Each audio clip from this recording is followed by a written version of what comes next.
তো আমরা সবাই একসাথে মিলে বাংলাদেশ নির্মাণ করতে চাই। আমাদের মধ্যে রাজনৈতিক আদর্শিক ভিন্নতা থাকতে পারে, কিন্তু বাংলাদেশ প্রশ্নে আমরা সবাই এক। নতুন বাংলাদেশ প্রশ্নে আমরা সবাই এক। জুলাইয়ের আকাঙ্ক্ষার আলোকে একটা ইনসাফ ভিত্তিক বাংলাদেশ বিনির্মাণের প্রশ্নে আমরা সবাই এক। তো সে কারণে এই গণতান্ত্রিক পরিবেশটাকে একটা স্থায়ী রূপে নিয়ে যাওয়ার জন্য আমাদেরকে ঐক্যবদ্ধ থাকতে হবে। আমরা আশা করছি আমরা সবাই ঐক্যবদ্ধভাবে আমাদের কাজগুলো করে যাবো ইনশাআল্লাহ। আর এই ডাকসু নির্বাচনের ব্যাপারে আপনাদের পক্ষ থেকে পরামর্শ এসেছে, ডাকসু নির্বাচনটা যেন একাডেমিক ক্যালেন্ডারভুক্ত করা হয়। আমাদের যে দ্বিতীয় কার্যনির্বাহী মিটিং ছিল, সেই নির্বাহী মিটিং এ সর্বসম্মতিক্রমে সেটা পাশ হয়েছে।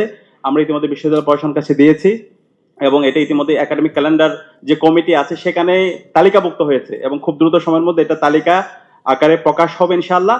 এবং প্রতি বছর নির্ধারিত সময় ডাকসু নির্বাচন হবে। বাংলাদেশের শুধু ঢাকা বিশ্ববিদ্যালয় না, প্রতিটি ক্যাম্পাসে শিক্ষার্থীদের নির্বাচিত প্রতিনিধিরাই ক্যাম্পাসে তারা নেতৃত্ব দিবে এবং এই যে গণতান্ত্রিক বাংলাদেশের আপনার স্বপ্ন দেখি, সেটা শিক্ষার্থীদের নির্বাচিত প্রতিনিধির মাধ্যমে সেটা পরিচালিত হবে ইনশাআল্লাহ। তো সেই অধিকার নিশ্চিত করার জন্য আমাদের ঐক্যবদ্ধ থাকতে হবে।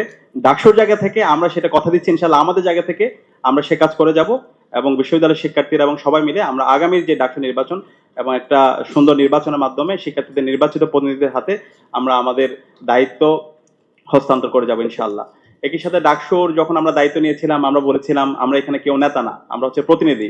শিক্ষার্থীদের কাজ হচ্ছে আমাদেরকে প্রশ্ন করা, আমাদেরকে নিয়ে নির্মোহ পর্যালোচনা করা, আমাদের কাজ হচ্ছে কাজ করে যাওয়া। এবং আমরা সেই জায়গা থেকে আমরা প্রতিনিয়ত চেষ্টা করছি, কাজ করতে গিয়ে অনেক ভুল করছি।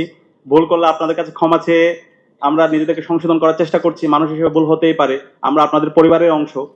একই সাথে আমরা এটা বলতে পারি আমাদের চেষ্টার জায়গায় কোনো কমতি নেই, আমরা চেষ্টা করছি এবং ইনশাআল্লাহ আলহামদুলিল্লাহ গত 5 মাসে আমরা প্রত্যেকটা জায়গায় আমরা যতগুলো ইস্তেহার দিয়েছি আমরা সবাইকে সাথে নিয়ে প্রত্যেকটা প্রবলেম আমরা এড্রেস করার চেষ্টা করেছি। এবং ইতিমধ্যে আমাদের বিশ্ববিদ্যালয় থেকে আপনারা জানেন 2841 কোটি টাকার একটা অধিকতর উন্নয়ন প্রকল্প কাজ শুরু হয়েছে।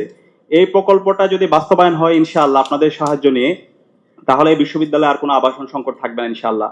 এই প্রকল্পের আওতায় ছাত্র এবং ছাত্রীদের জন্য মোট 10টা হল নির্মাণ হবে, চায়নার যে হলটা আছে সেটা সহ।